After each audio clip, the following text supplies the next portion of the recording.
Good evening, and welcome to the television graveyard. We are your TV necromancers, Laura Prince and Noel Houlihan. We have come here tonight to examine the spirits of past television shows, to find out which ones could be resurrected, should be resurrected, and which ones should just stay doomed. This will be a podcast in which we analyze the history, the hype, and the aftermath of shows that ran only one season, including some that ran only one episode. But not this month. This month, we will be enjoying those parasites living off surviving television shows. The Backdoor pilot. With me, as always, is Noah Houlihan. Ay caramba! That's what you got for this one? Ay caramba! Not Ay caramba. steamed hams. There's a lot to choose from, and I didn't want to spoil anything. Today we're doing 22 short films about Springfield, which is the Simpsons backdoor pilot for a show called Tales from Springfield that never came to fruition. Yes, if you want to watch this one before you listen, chances are you've seen this one, because it is top tier episodes of The Simpsons. But if you want to revisit it, I've included a link down below. It's an episode of The Simpsons. It's not going to take you long. And if you're like me, you realize you've seen this one about a quarter of the way through it. You didn't realize you had seen this one already? I've seen so many episodes of The Simpsons, like, by osmosis over the years. Yeah. That, like, I don't necessarily remember that I've seen everyone. Yeah. And this is peak when I was watching it a lot. Yeah, this is peak when it was airing at 6:30 when you on were Fox. when you were doing your homework. Right before dinner. Yes. I usually only you know what? I probably only got to watch half of this episode because dinner. I was either eating and then watched the end, or only saw the beginning and left to go to dinner. Yeah, so I love this episode. It is a top 5 for me. It's up there with baseball and the anything with Sideshow Bob in it, really. Yeah, I like Sideshow Bob. I like the boy band one. Oh, the boy band, yeah. Join the Navy. So this originally aired on April 14th, 1996, which is season 7 of The Simpsons. Which means this is prime when we were children watching The Simpsons. Yeah, it's weird thinking single-digit seasons of The Simpsons, because season 30 just began. Well, this episode was also kind of them trying out, not focusing on the family anymore. Yeah, it's just crazy to think. It's like, hey, this is the first time they're like, all these other characters are pretty interesting. Yeah, they'd experimented earlier in the season with a Mo-centric episode. Oh, really? Yeah, and this was the episode that, Who Shot Mr. Burns appeared in. Okay. All right, that makes sense. Yeah. I watched the whole thing about Who Shot Mr. Burns. Interesting side rant. Yeah? They worked really hard to create something that you could solve. And I watched this whole thing on how you could solve who it was that killed Mr. Burns, who shot Mr. Burns. And it was an actual real contest. And you know who won? Who? No one. Because nobody got it right.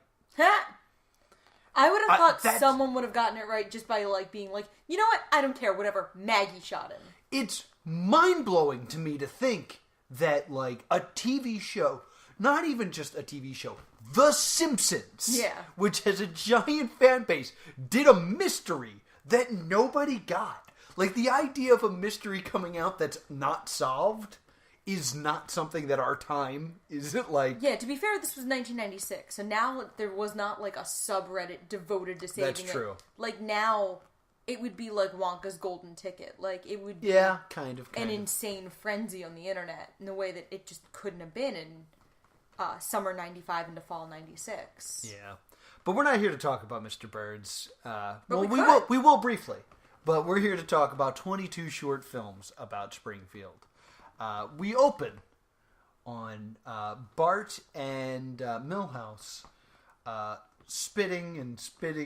shooting ketchup off a bridge. Yeah, they're spitting condiments off an overpass. Which is super crazy dangerous and the first thing I thought about was all the car accidents that happened near me by the overpass from people doing that. Yeah?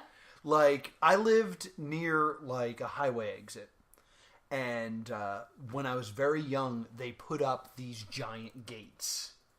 Because, I'm not saying because of this episode, but people used to, like, spit over the side and throw things and stuff like that. Yeah. And, people die. So, that was my first thought.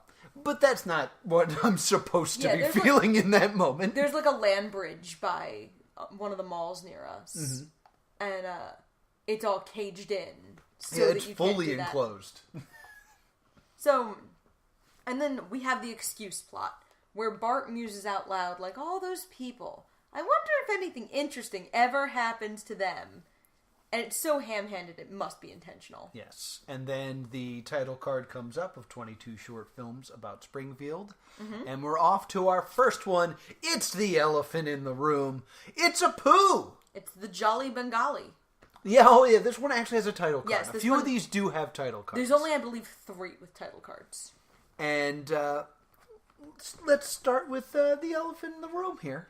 There's a lot of backlash against Apu in our current... And this scene pretty much sums up why. Because I have to say, like, Apu is one of my favorite characters. I love Apu. Apu is one of the few characters you see growth throughout the series. Like, we see Apu get married. We see Apu struggle. We see in his marriage. We see Apu have kids. Like, he's one of the few characters where, like, there's carryover change. So to call Apu a one-note Indian joke, I found offensive. And then I watched this and said, oh, my bad. Yeah, I was gonna, like, you can't see this, but when he said, I find that offensive, I looked over with such a face of alarm that Noah's gonna go full racist. Yeah, the words edit this out were coming out very soon from your mouth. But yeah, this is bad. Yeah. This is a nightmare. Yeah, it's his friend or relative. I don't know who Sanjay is in relation to Apu. I'm assuming it's his friend because otherwise they would. Yeah, I don't think we see much of Sanjay outside of this episode. No.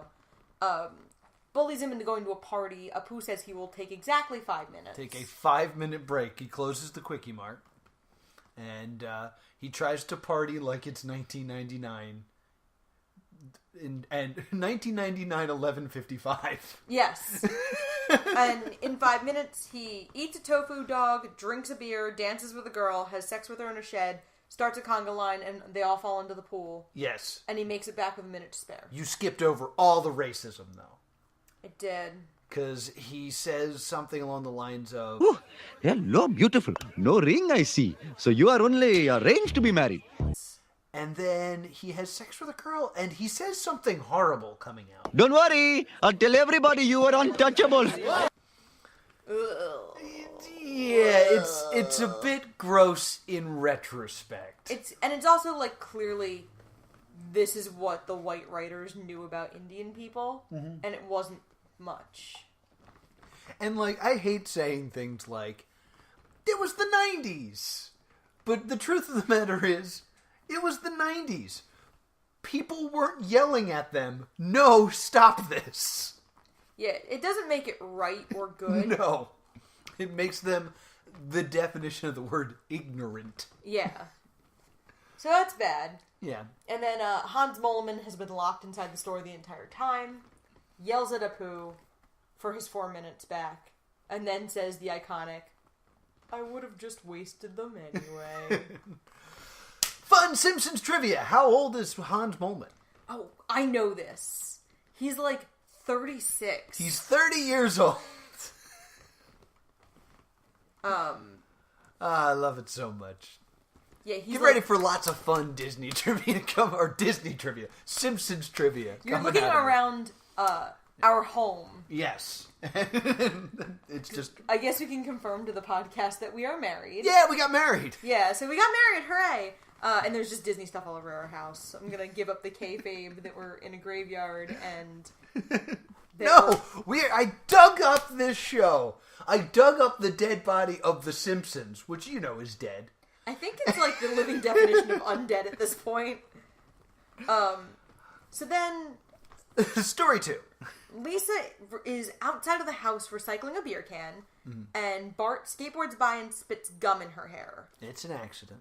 And then Marge tries to get rid of it. Yes, and what gets rid of gum in your hair is peanut butter. And they're like, nah, maybe it's mayonnaise. Research department, I ask you, what gets gum out of hair? It's peanut butter. Is it peanut butter? Yes. You're supposed to just, like, actually work it through the gum, though. You're not just supposed to slap it on and stare at your kid the way Marge does. Okay. And it's still not, like, easy or fun. Okay. You don't let it sit in the sun. Why don't you sit in the sun and let it soak in for a bit? Yeah, no, you have to actually, like, work it out. It's really gross. Fun story. Yes? I had a girl I knew in high school. She had very, very long hair, and she hated it. But her mom wouldn't let her cut it. So she got gum in it. In the idea that she would then have to get it cut because of the gum. And the next day, she came in, her hair was not cut, and she smelled like WB-40. WD-40. Oh.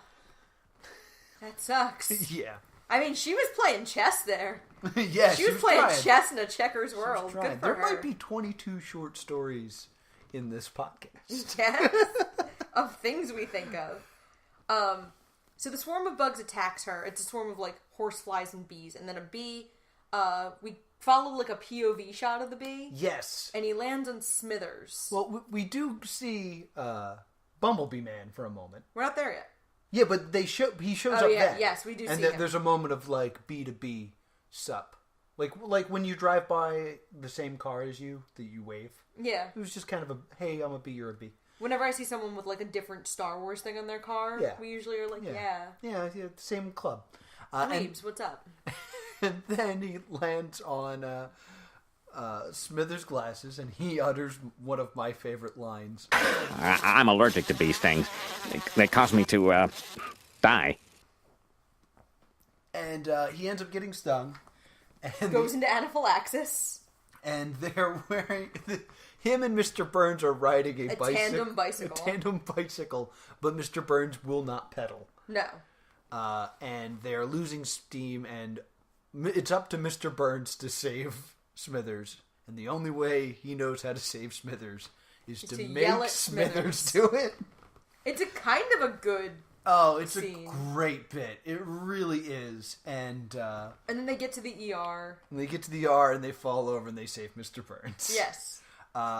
There was a great video game called Tales from Springfield, I believe. Or Virtual Springfield, where you run around and explore Springfield. It was a computer game, like, years ago. I was playing it in grade school.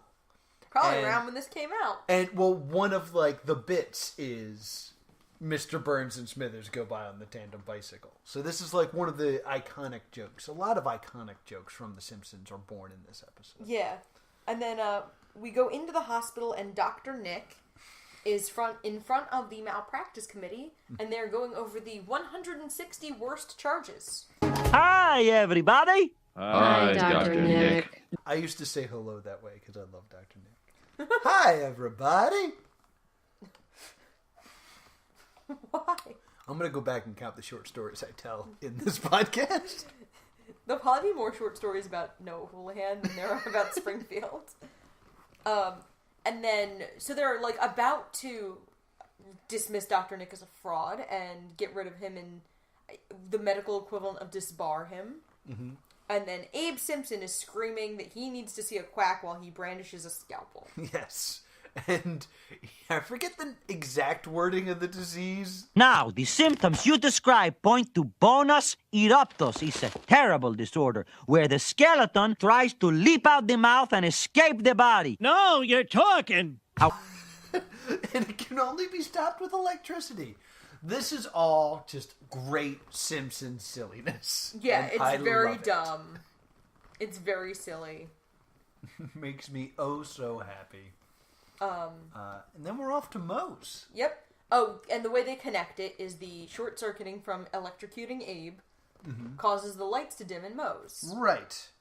And Moe had to send away to NASA to get Barney's bar tab, which is interesting because there will be another episode where Barney trains to be an astronaut.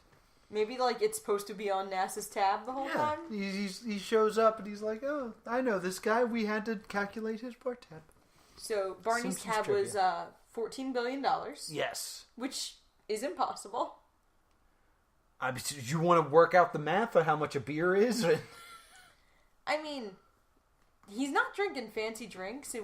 He's drinking Duff. Yeah, so, Duff is the equivalent of, a Bud. Mm-hmm. Which is, $3 at most bars. It's usually your cheapest. So even if he's drinking 20 of them a day, that's $60 a day. Okay, so he's not drinking 60. He's drinking more than that. If he's drinking 60 of them a day, it's still only shy of $200 a day. All right, Barney, quite the drinker.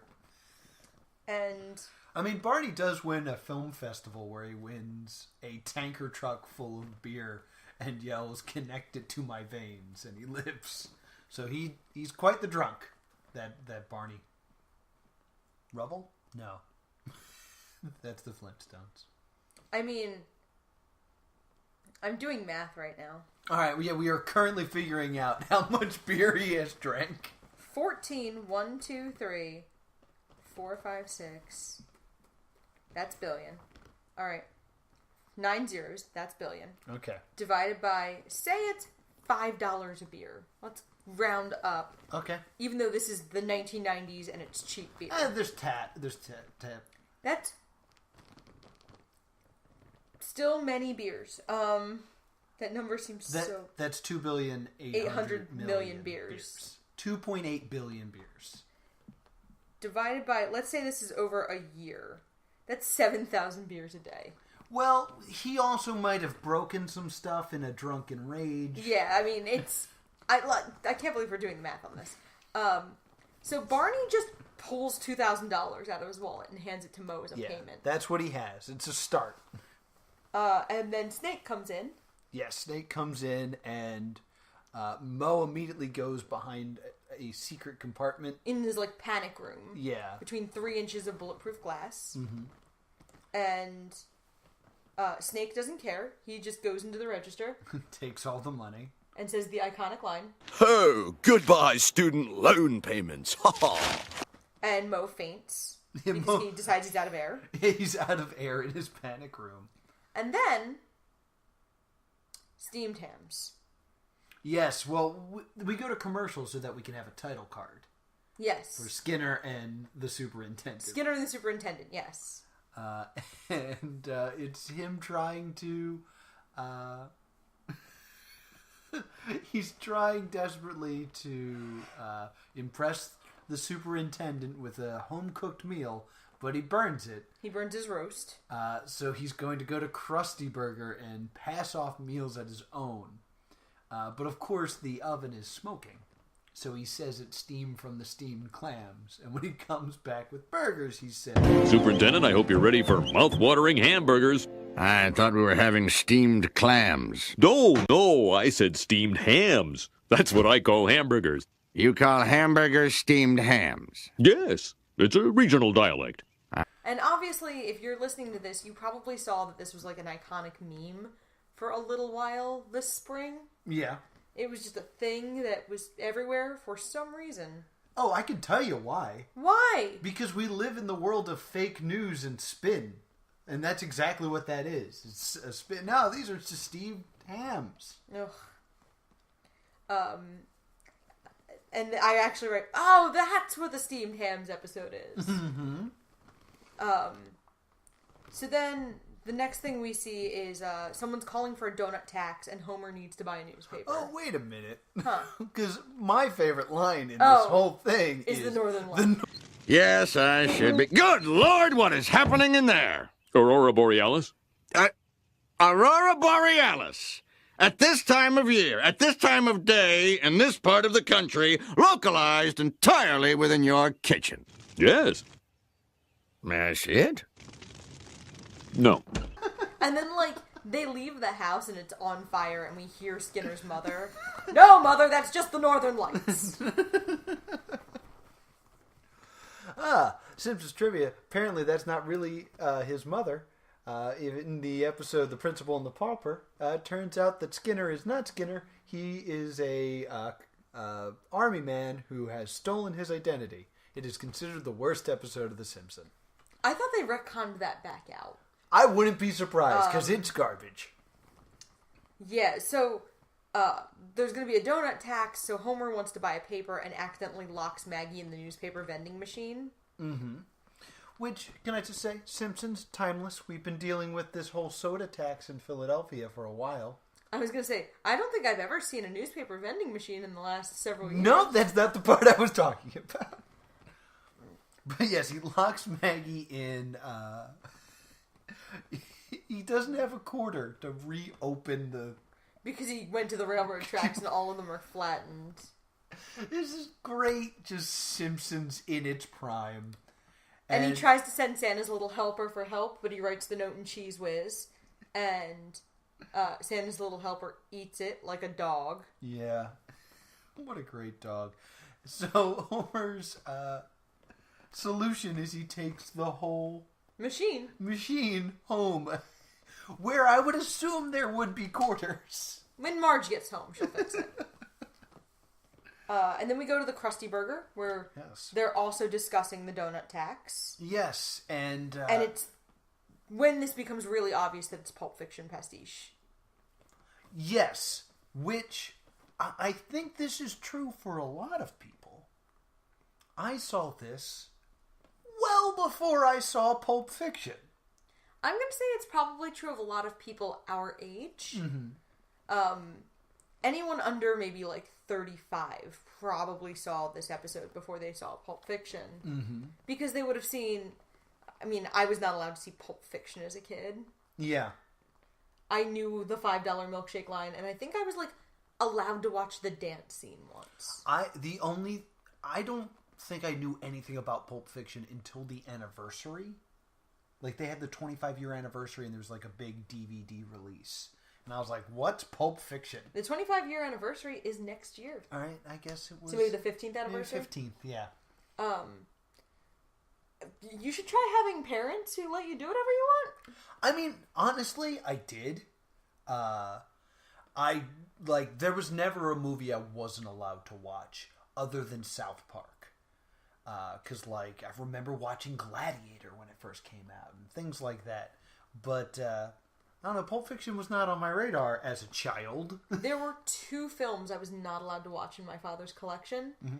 The Serpent and the Rainbow and Angel Heart.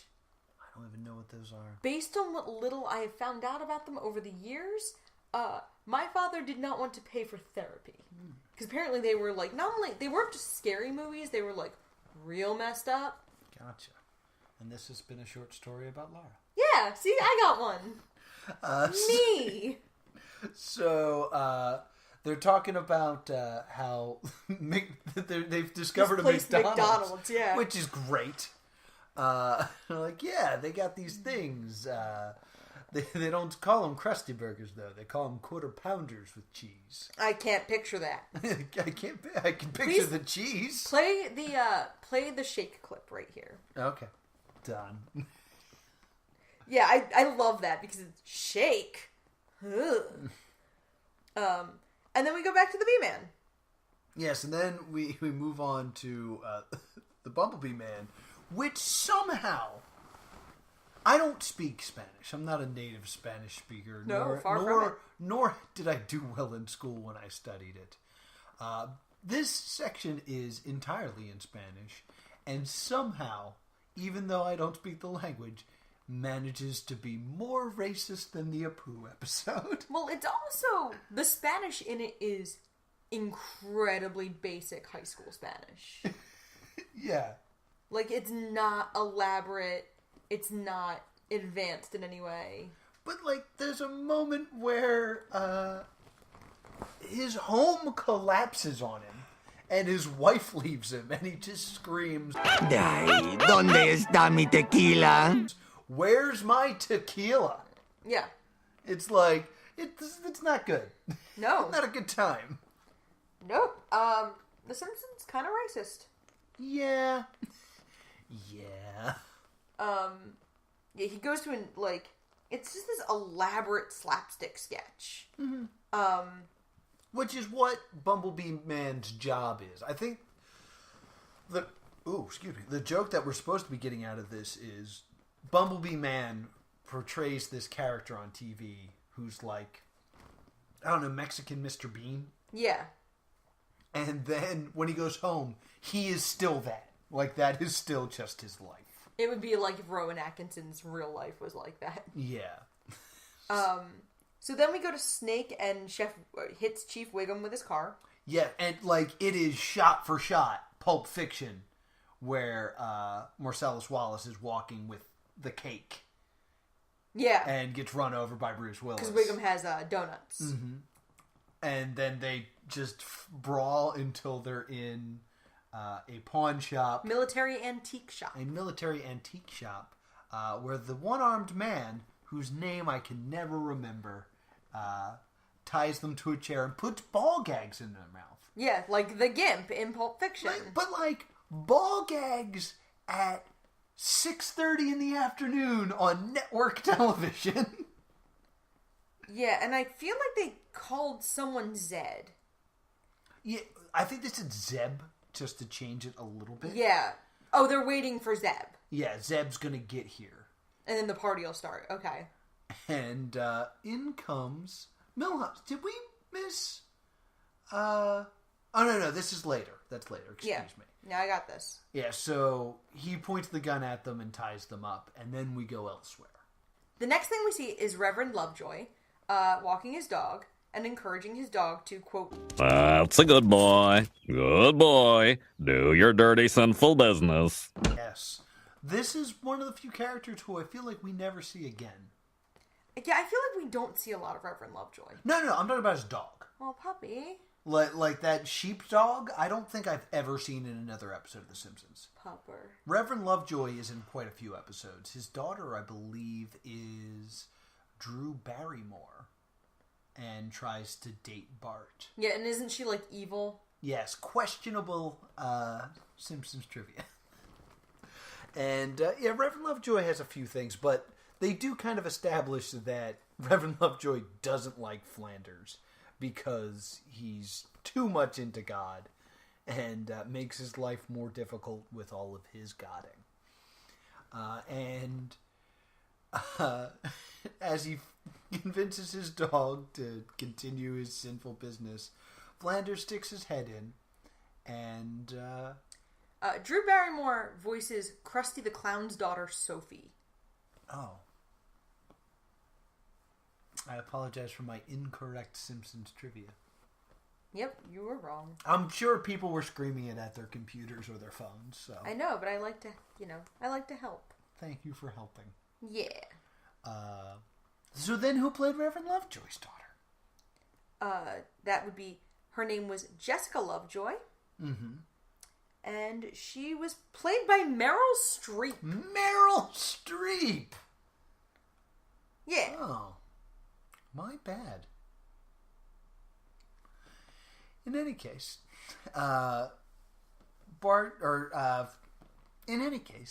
Flanders then has to go get his shovel back from Homer so he can clean up after this dog, and finds Lisa with many condiments in her hair, and he has the idea to freeze the gum and hit it with a hammer. Ooh. He's like, all I did was mash more gum into the hair. And then people start popping out of the woodwork. Yep, it's Willie and the sea captain. The sea captain. And Hibbert and Sideshow Mel. Sideshow Mel. And Lionel Hutz. Mm-hmm. And Hans? Not Hans Molman. Like, there was another character. I don't remember Hans. Oh, Groot. Gooter. Not Groot. Gooter. He is Groot. And also, I have seen this episode many times and never noticed that my favorite Simpsons character shows up in this scene. I was under the impression that this character was only in one episode. But no, he shows up in 22 short films about Springfield. And that's Handsome Pete! He dances for nickels. He dances for nickels! Dar, you gave him a quarter. He'll be dancing for hours. I love that joke. I don't know why, but it is so funny to me. And out of nowhere, Handsome Pete is in it for 16 frames? I didn't even notice him. And in my notes, I just have, in all caps, that was Handsome Pete! It's the only note I took. That's 100% true. Handsome Pete's in this episode! Everything else we're working on is my notes. And then we get another title card sequence for Cletus the slack-jawed yokel. So now it's time for The Simpsons to be racist against poor white people. Yay! I used to sing this song all the time.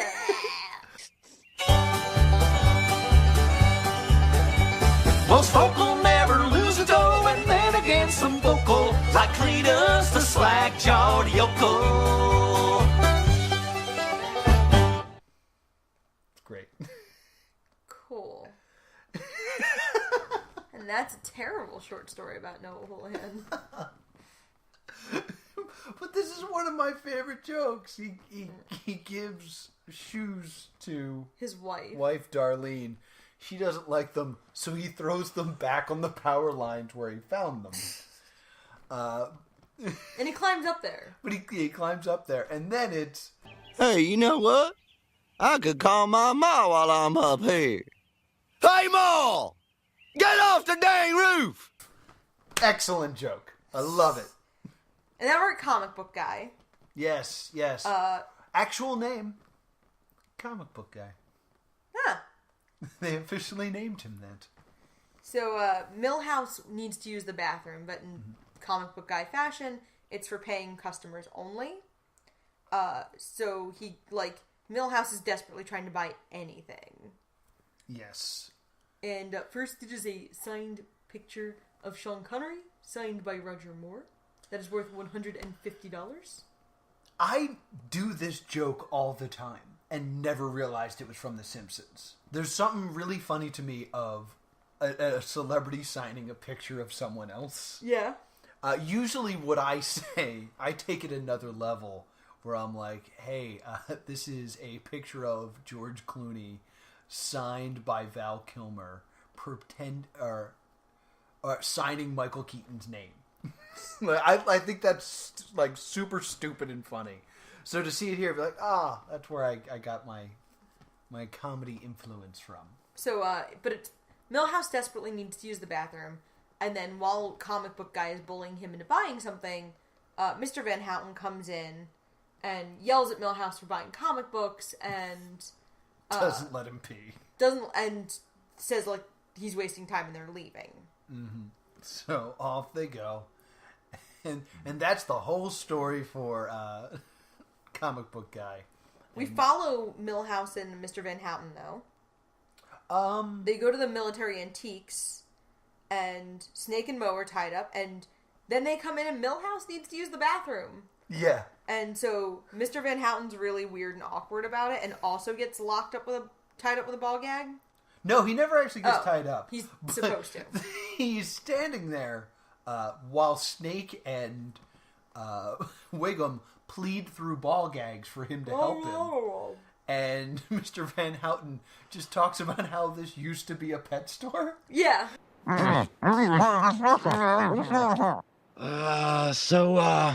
Nice store. When I was a kid, this used to be a pet store. Yeah. Right over there against that wall, it was the cutest little... Get in the corner. And then Milhouse returns and accidentally saves the day by hitting the guy with a mace. Yes. I'm sorry, mister. Sorry, mister. Dad, can we get this? It's so good. Chief Wiggum escapes. We don't actually see Snake escape. Yeah, but he Wiggum does. escapes, so we assume that they and then we go to the barber shop. Okay. Yes, the barber shop. And Lisa is getting a nice, pretty haircut to get the gum out. And she comes out and she's feeling really good about herself. I finally look like a real person. And then Nelson immediately makes fun of her. And Nelson laughs at her and she hates it. But she does look really good. Yeah. It's not something that we see often. Anytime any of the female characters from The Simpsons get their hair did, they look great. Yes. Because anytime Marge has her hair down, it's very attractive. And this is short stories about what Noah's attracted to in a cartoon character. That's right. Marge Simpson with her hair down, Joan of Arc, Lucy, daughter of the devil. Man, I'm not attracted to anybody in any of those cartoons. Don't blame you. So then Nelson keeps laughing at people, like an old woman falls into the garbage, and then there's a man driving a VW Beetle or similar car. What looks like the equivalent of a smart car today. Yeah. And then this laughably tall man comes out and unfolds himself. And this is another just like huge, iconic, quotable line from The Simpsons. Do you find something comical about my appearance when I'm driving my automobile? Yeah. Everyone needs to drive a vehicle, even the very tall. This was the largest auto that I could afford. Should I, therefore, be made the subject of fun? I guess so. Like, there's so many, like, quotable lines from The Simpsons that, like, kind of live on forever. Yeah. You know, that's a paddling. That's paddling. The last 3 weeks of our wedding planning, I shouted, "Willie, here's your Willie, don't care." That's another good At one. least 47 times a day. And the fact that this episode has two is kind of big. And I think the line about the bee is an underrated line. Well, and Nelson, I think Goodbye Student Loans. Oh yeah, Goodbye I've heard Student that Loans one is multiple another good times. one, yeah. And the entire steamed ham sequence. Mm-hmm. Yeah. This is like peak Simpsons. This is peak Simpsons. So then Lisa rats Nelson out to the very tall man, and then the tall man pulls down Nelson's pants and parades him down the street, and the whole town gets together to mock Nelson. Yeah. This would never fly today if some strange man forced a little boy to walk down the street pantless. Yeah. And then a little bit of ketchup falls onto Nelson's face. And Bart and Milhouse are up on the overpass. Yeah. I guess interesting things do happen here. And that's the end of our... No, wait a minute! Professor Frank! Professor Frank! And he tries to sing his theme song as we go to credits. Yes. It's so good. It is such a good story.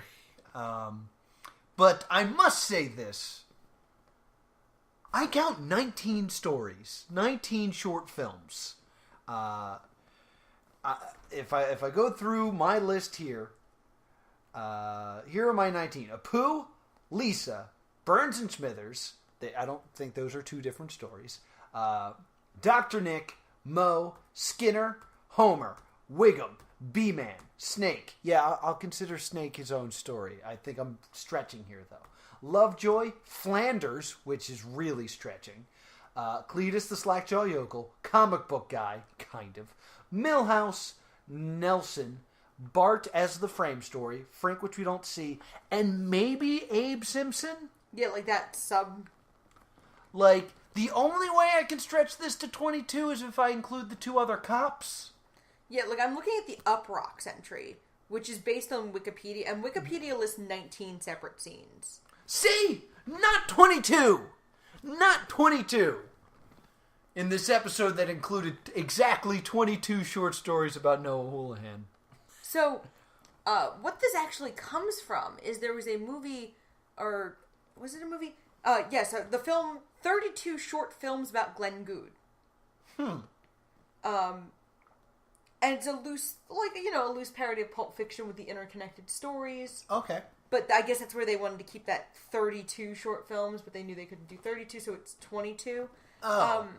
The episode probably ran around 22 minutes or so. Mm-hmm. That makes sense. So it's a reference to a movie I've never heard of. Correct. Okay. I'm less angry now. Wikipedia... And that's a story about Noah. Alright, so here is Wikipedia trying to break it down into 22. This isn't the Simpsons wiki. This is Wikipedia. Okay. Barton Millhouse, beginning of the frame story. Apu. The first sequence with Marge trying to remove the gun from Lisa's hair. Mm-hmm. Lisa going outside and the bees getting her. Boo! I hate this already. This is just what happened in every minute of the 22 episodes. Smithers, minutes.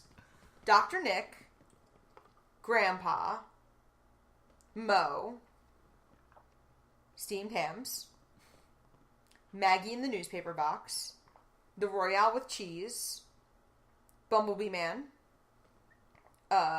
Snake running Wiggum over and having the fight at Herman's store. Okay. Lovejoy. Herman is his name. Yes. Lovejoy. Everyone ganging up on Marge and Lisa to help remove the gum. Cletus, whose wife's name is Brandine, not Darlene. Oh, he has an accent. Yeah. So I missed it. Comic book guy. Using the Millhouse going to Herman's store. Jake cutting the gum out of Lisa's hair. Nelson. The end of the frame story. Professor Frank. I disagree with it. I still don't think that's 22. I know, I just wanted to... I will accept the fact that it is a joke I don't understand. No, to be fair, numerous scenes were cut for time. Really? Yeah, last year, one of the writers of the episode conceded that it never had 22 stories. But there was a Lionel Hutz episode that was cut. Oh, really? I love Lionel Hutz because it's what's it? Phil Hartman. It's Phil Hartman was Lionel Hutz. Yeah, so he's in a jury room, and Maud Flanders and Marge's mother, Jacqueline Bouvier, are there. Huh. Jacqueline Bouvier, that's a weird choice to include in this. Yeah, so, that's one of the scenes that didn't make it.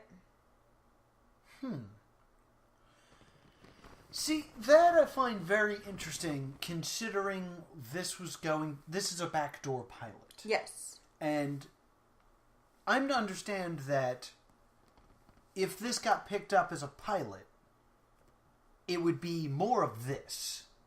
Yeah. It would be more just stories from Springfield. Like, it's not like one of these people were going to win and we were going to get, the Wiggum story. Yeah. So, I think Lionel Hutz is a very valuable asset in this.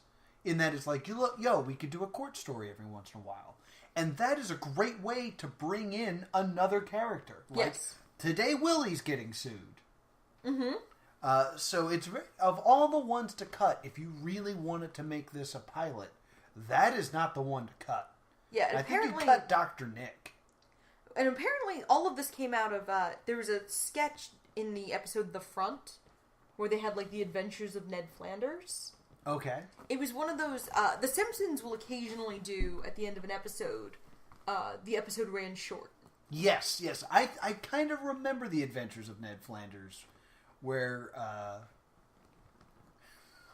I remember it completely. It's him going up to Rod and Todd, and Rod and Todd refusing to go to church, and Ned is upset, and then he finds out it's Saturday, and that's it. Yeah. So we have that, and then,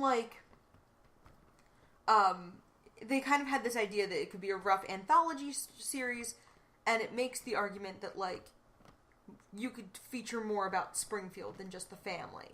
Mm-hmm. And do you have any more facts before we get into our verdicts here? Trying to see if there was anything else I found riveting. That was really a lot of what I had. A lot of what I had was contextual. Okay. Because there's actually an episode hosted by one of my favorite characters. I know I've said that a lot, but everyone knows that Handsome Pete is at the top of my list. Yes. Hosted by Troy McClure, where he sets up 3 spin-offs for The Simpsons. Right. And it's Wiggum in Miami, and it's him and Ralph, solving crimes. There's, the Simpsons variety show, where it's just, them doing sketch comedy, but the Simpsons... Lisa refused to do it, so it's just some pretty girl. The Simpson Family Smile Time Variety Hour. Yes, and I forget what the other one was. The Lovematic Grandpa, where Mo gets dating advice from Abe, whose ghost is possessing a machine in the bar. That's right, it's possessing the love machine. So, the idea of a Simpsons spin-off is something they kind of make fun of in this episode. Yes, it's supposed to be bad. And it is, but wonderfully bad. Yeah, it's intentional. So what season is that? That's in season 7. This airs almost exactly a year later in May 97. Huh, that's interesting. So, I don't know. This episode's probably written and being animated by the time... I don't know what the lineup would be there. But I think the idea of a Simpsons spin-off is very interesting. I don't know if this episode convinces me. So I'm gonna make the argument that they did pursue this show. This show is what The Simpsons has become. That's kind of where I'm at as well, because this show has been on for 30 years now. Kent Brockman has 2 episodes about him. Yeah, I believe that at this point, the show stayed tuned quietly and slowly overtook it. It's a parasite that overtook its host. Mm-hmm. And Mo has had several episodes that are just about him. Yeah. We've had the entire arc with Maud Flanders passing away and Ned moving on with Edna Krabappel and then her passing away. Yeah. I mean, I don't think there's any episodes of The Simpsons that The Simpsons don't appear in. And that's what this would be. It would be The Simpsons without The Simpsons. Right. And I think they could have done that, but I think just keeping it within The Simpsons is fine. Yeah, but I think this is mostly... The Simpsons often appear in episodes tangentially just to make sure they're still there. Yeah. But there's entire episodes where The Simpsons are not main characters. Yeah, they are not part of it. I mean, in the Ken Brockman episode, one of them, they actually say something like, the Simpsons say, all right, but if you're going to stay with us, you have to put your picture on the wall of people who've stayed with us. And there's just this big list of all the characters that for some reason stayed with the Simpsons. What are you going to do? Apu sang a song. Yeah, they do a really good job in some seasons, in some episodes, of tying the family in. Mm-hmm. But I think the show ultimately could have changed names 10 years ago to Springfield. Yeah. And be the same show it currently is. Yeah, I think you're right. I mean, I don't think there's a need for this show to exist based on what The Simpsons is today. But I will raise this question then. Yes. If a character did get spun off, who should it be? If a character got spun off, who should it be? Who should get their own episodes of their own show? See, it would have to be somebody who could leave. Yeah. Who's the Cleveland show of The Simpsons? Troy McClure. Troy McClure would be great. Troy McClure would be amazing. He's someone who can leave, so you can kind of do the thing where, what's Troy McClure do in Hollywood? Troy McClure in Tales of Hollywood would be pretty good. Because then you could also have Ram near Wolfcastle, McBain in it. Yeah. Like, yeah, there's enough going on in Hollywood in the world of The Simpsons that you could definitely do a show around it. Yeah, and, like, I loved Phil Hartman as Troy McClure. Oh, yeah. Rest his soul. He was just fantastic. Which one of the short stories from this episode, though, if you had to take one? I'm going with Seymour and the Superintendent. Because I love Superintendent Chalmers. And he's like a super underused character, in my opinion. Oh, man. None of these hold up an entire show. Really? To me. Yeah, like, really none of these hold up an entire show. I think a few of them could. I think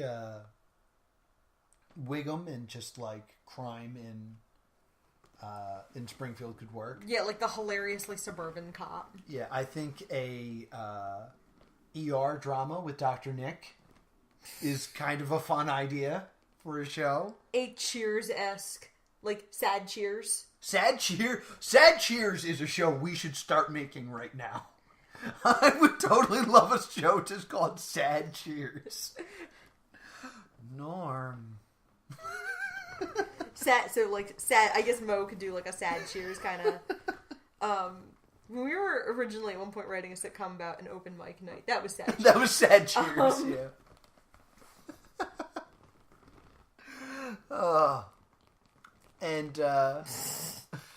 I had one more question. Oh, who is the biggest character missing from this episode? Who is the biggest character missing from this episode? Yeah. Oh, man. Krusty. Krusty? Well, I guess you could say he's mentioned because of the Krusty Burger. But I think Krusty... I think he's largely missing. Yeah, he could do a story. For me, the big one that's missing is Groundkeeper Willie. Yeah. Because I think there's a lot of comedy in him. He's in that part where they're yelling at her about the gum in her hair. Does he show up? Yeah. Oh, I don't remember him showing up. I remember the Sea Captain, Otto, Gunter. Yeah, Willie's there. I have Willie. Pete. I have Willie in my notes because Willie's one of my favorite characters. All right, well, it's all right. I'm wrong. Ha!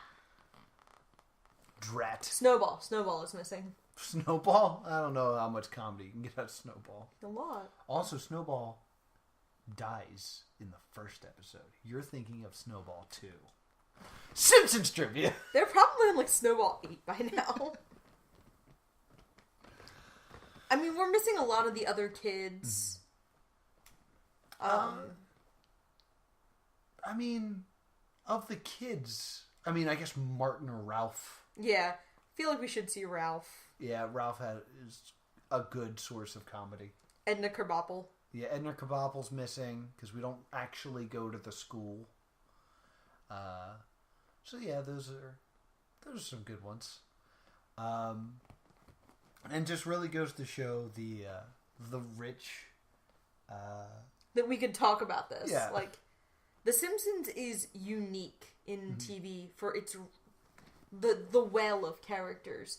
The only show I've seen that does as good a job of refining so many of their minor characters is Community on a much smaller scale.